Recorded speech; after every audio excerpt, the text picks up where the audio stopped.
국민 여러분, 안녕하십니까? 여기는 대한민국 대표 정치 전문 플랫폼 한국정치TV입니다. 12월 3일 비상계엄 선포로 국회로부터 탄핵 소추된 윤석열 대통령 측이 2월 1일 헌법재판소에 문영배, 정계선, 이민선 재판관에 대한 회피 촉구 의견서를 제출했습니다. 국내 언론 매체들이 보도한 내용을 종합하면 윤석열 대통령 측 변호인단은 이날 입장문을 발표했습니다.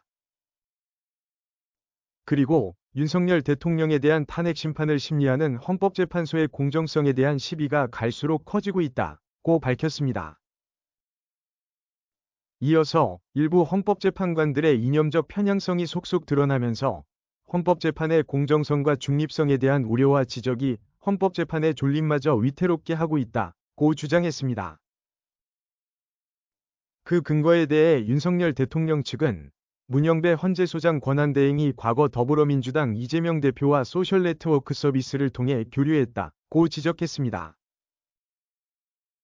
또한 문영배 헌재소장 권한대행이 SNS를 통해 올린 사회적 이슈에 관한 글 등을 볼 때 정치적으로 편향돼 있다고 설명했습니다. 정계선 재판관에 대해서는 자신의 배우자가 탄핵 촉구 시국 선언에 이름을 올렸다고 밝혔습니다. 또 배우자가 근무하는 단체의 이사장이 소추인 측 대리인으로 나섰음에도 심리에 계속 참여하고 있다고 지적했습니다.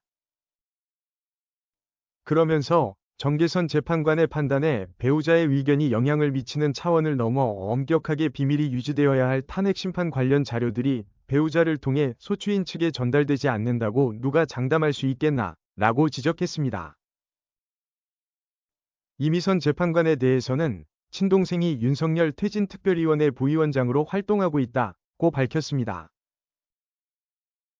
그리고 배우자는 이재명 민주당 대표와의 재판거래 의혹 및 대장동 50억 클럽으로 재판받고 있는 권순일 전 대법관과 같은 법무법인에 근무하고 있다고 지적했습니다.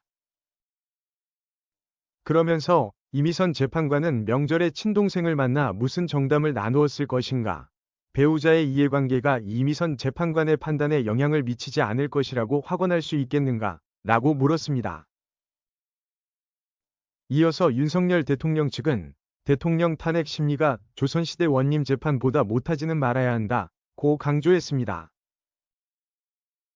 그리고 정상적인 사고를 가진 재판관이라면 문제를 제기하기도 전에 스스로 회피하는 것이 옳았을 것이라고 주장했습니다.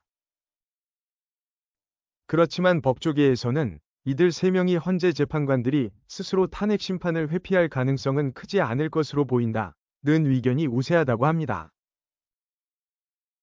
이에 앞서 헌재는 윤석열 대통령 측이 비슷한 사유로 제기한 정계선 재판관 기피 신청을 기각한 바 있습니다.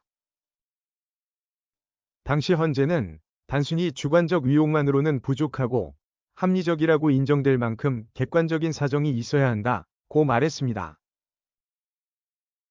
한국정치TV는 국내 최초로 탄생한 중립적, 객관적, 과학적, 불편부당한 독립정치 미디어입니다. 여러분의 구독과 알림, 자발적인 후원은 채널의 제작과 운영에 큰 힘이 됩니다.